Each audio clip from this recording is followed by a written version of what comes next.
அனைவருக்கும் வணக்கம். பூஜைக்கு ஏத்த பூக்கள் எது எது? எவை எவை? அப்படின்னு சொல்லிட்டு சிலர் கேட்பாங்க, சாமி ஆ ம நம்ம சாமிக்கு பூஜைக்கு எந்த பூ சிறப்பான பூவா இருக்கும்? இல்லை என்னுடைய ராசிக்கு எந்த பூவை வச்சு பூஜை பண்ணால் நல்லாயிருக்கும்?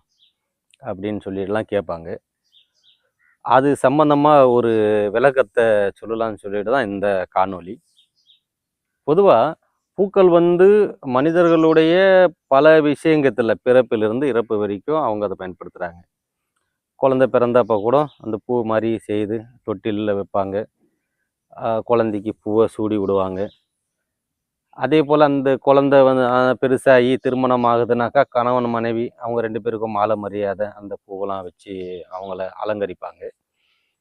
அதுபோல் வயதான பிறகு அவர்கள் இறந்த பின்பும் அவர்களுக்கு மாலை போட்டு அந்த தேரெல்லாம் ஜோடித்து அதை கொண்டு போயிட்டு சுடுகாட்டில் புடைச்சிட்டு அதை பூக்களால் அலங்கரிப்பாங்க. அதுபோல் தான் வணங்கக்கூடிய இறைவனுக்கு கடவுளுக்கும் பல வண்ணத்தில் உள்ள மலர்களை கொண்டு போயிட்டு அவங்க பூஜை செய்கிறாங்க, படைக்கிறாங்க. அவங்களுக்கு அலங்கரிப்பாங்க, பூக்களால் அலங்கரிப்பாங்க. வாசனையான மனம் மிகுந்த பூக்களை கொண்டு அதை அலங்கரிப்பாங்க. அதுபோல் பல நம்ம இந்து மதத்தில் உள்ள பல தெய்வங்களுக்கு ஒவ்வொரு பூக்களை அவங்க கையில் கொடுத்துருப்பாங்க.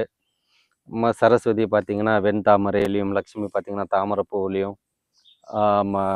கிருஷ்ணன் கையில் பார்த்திங்கன்னா அவர் ஒரு மலர் வச்சுருப்பார், விஷ்ணு கையில் ஒரு மலர் இருக்கும், பிரம்மன் அவர் ஒரு மலர் அதில் அமர்ந்திருப்பார். ஒவ்வொரு தெய்வத்துக்கும் இறைவனுக்கும் மலர்கள் ஒவ்வொரு மலர்களை அவர்களுக்காக வச்சிருப்பாங்க. அப்போ இந்த மலர்கள் படைக்கக்கூடிய சில மருத்துவ குணங்கள் இருந்தாலும், மலர்கள் நாம் சூடிக்கொள்வதாலும் இல்லை மலர்களை கொண்டு நம் மேனிகளில் அதை வைத்து கொள்வதாலும் பல மருத்துவ குணங்கள் இருந்தாலுமே இறைவனுக்கு செய்யக்கூடிய பூஜையும் இந்த செடிகள் மரத்திலிருந்து பறிக்கக்கூடிய மலரும் இது சரியா அப்படின்னு சொல்லிட்டு ஒரு இது வரும்போது எனக்கு என்னுடைய சிந்தனைக்கு எட்டின வரைக்கும் நான் இதை தவறுன்னு சொல்லுவேன். மலர்கள் மலர்வது தன் காதலை வெளிப்படுத்த மலர்கின்றன, அவை பூஜைக்காக மலர்வதில்லை. எந்த மலரும் எந்த செடியும் அந்த செடிகளில் மலர்கின்ற மலர்கள் ஒவ்வொன்றும் தன்னுடைய காதலை வெளிப்படுத்த அந்த மலர்கிறது, அதனுடைய நறுமணத்தை காற்றில் பரப்புகின்றது, அதை தேடி வண்டுகள் வருகின்றன, அந்த மலரில் அமர்ந்து தேனை அருந்துகின்றன. அதன் கால்களில் ஒட்டி கொள்கின்ற மகரந்த துகள்கள் மற்ற பூக்களில் செல்லும் போது அங்கே அந்த மலருடைய மகரந்த சேர்க்கை நடைபெறும் போது அவை கனியாகி அடுத்த கட்டத்துக்கு அந்த செடியோ மரமோ அந்த புல்லோ கொடியோ அடுத்த கட்டத்துக்கு அது பரிணாமிக்கின்றது. அது அந்த மலர் என்பது அந்த செடியுடைய காதல். அப்போ அந்த செடி அழகா காலையில் பூத்து குலுங்கி கொண்டிருக்கிறது, தன்னுடைய காதலை வெளிப்படுத்த அது தயாராகி இருக்க, தன்னுடைய இனப்பெருக்கத்திற்காக தயாராக இருக்கின்றது. நீங்கள் சென்று அதை காம்பை கிள்ளி எடுக்கும் போது அங்கே என்ன நிகழ்கிறது? அந்த செடியை நீங்கள் காம்பை கிள்ளி எடுக்கும்போது அந்த செடியுடைய காதலை நீங்கள் துண்டிக்கிறீர்கள். காதலை துண்டித்து அந்த மலரை வாடுவதற்கு முன்பே கொண்டாந்து இறைவன் பக்கத்தில் இறைவன் அடியில் வைத்து, இறைவா உனக்கு அழகான மலரை கொண்டு பூஜிக்கின்றேன் ஆசீர்வதி என்றால் எந்த இறைவன் ஆசீர்வதிப்பான்? என்ன ஆசீர்வாதம் கிடைக்கும்? அது கர்ம வினைதான் உண்டாகும். செடியில் மலர்கின்ற மலர்கள் பூஜைக்கானது கிடையாது.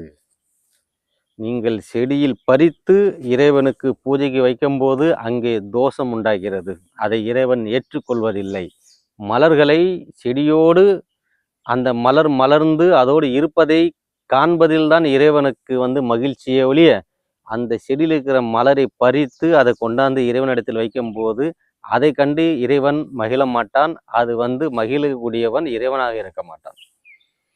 அப்போ சாமி பூஜைக்கு மலர் வைக்கிறது தவறோ சரி அதை பற்றி தான் நம்ம சொல்லிட்டு இருக்கோம். உங்கள் மனசு என்ன சொல்லுது? இத்தனை வருடங்களாக இது கற்பிக்கப்பட்டது நீங்கள் செஞ்சிட்டு இருக்கீங்க. அதெல்லாம் வந்து தெரியாமல் செய்ததுக்கு வந்து தண்டனை கிடையாது. இனி நான் சொல்கிறத வந்து நீங்கள் புரிஞ்சுக்கணும். அந்த மலர் வந்து பூஜைக்கு வைக்கிறது சரிதான்.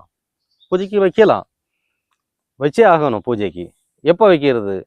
மகரந்த சேர்க்கை நடந்த பின்பு அந்த மலர் வந்து அன்றே அல்லது குறிப்பிட்ட நேரத்துக்கு பிறகு இல்லது குறிப்பிட்ட நாட்களில் அந்த மலர் வந்து அந்த அந்த காம்பிலிருந்து உதிர்ந்து கீழே விழும். அந்த உதிர்ந்து விழுந்த அந்த மலர்களை கொண்டு இறைவனை பூஜிப்பது என்பது சிறப்பானதொரு செயல். அதை தான் இறைவன் விரும்புவான். அதாவது மலருடைய அந்த அது உருவான காரணம், அது பிறப்பெடுத்த காரணம் முடிந்து அது தரையிலே விழுந்த பின்பு அந்த மலர்களை சேகரித்து இறைவனை அலங்கரித்து பூஜை செய்யும் பொழுது அதுதான் வந்து இறைவனுக்கு விருப்பமான செயலும் நமக்கும் வந்து அது வந்து ஆசீர்வாதமாக அமையும். தமிழர்கள் வந்து பிறப்பை கொண்டாடினார்களோ இல்லையோ, ஆனால் இறப்பை கொண்டாடியவர்கள். வயதான பின்பு அவர் இறந்து விட்டால் அவர்கள் இறைவனடி சேர்ந்தார்கள் என்று அவர் கொண்டாடினார்கள். கீழே விழுந்த மலர் தான் இறைவனடி சேர வேண்டும். செடியில் மரத்தில் இருக்கின்ற பூத்திருக்கின்ற மலர் வந்து இறைவனடிக்கு சேர வேண்டிய மலர் இல்லை. அது அந்த செடியோடு இணைந்து அந்த செடிக்கு அடுத்த பரிணாமத்திற்கு செல்லக்கூடிய அதோடைய இன்பத்திற்கு காரணமான செயல். அது இறைவனுக்கு படைக்கக்கூடிய செயல் அல்ல. ஆகையால் மீண்டும் சொல்கின்றேன், செடியில் மலர்கின்ற மலர்கள் அது தன் காதலை வெளிப்படுத்த மலர்கின்றன, பூஜைக்காக அல்ல. உதிர்ந்து விழுந்த மலர்களே பூஜைக்கு ஏற்றவை. ஆகையால் கீழே உதிர்ந்து விழுந்த மலர்களை கொண்டு இறைவனை பூஜியுங்கள். இறைவனும் மனமகிழ்வான், உங்களை ஆசீர்வதிப்பான். நன்றி, வணக்கம்.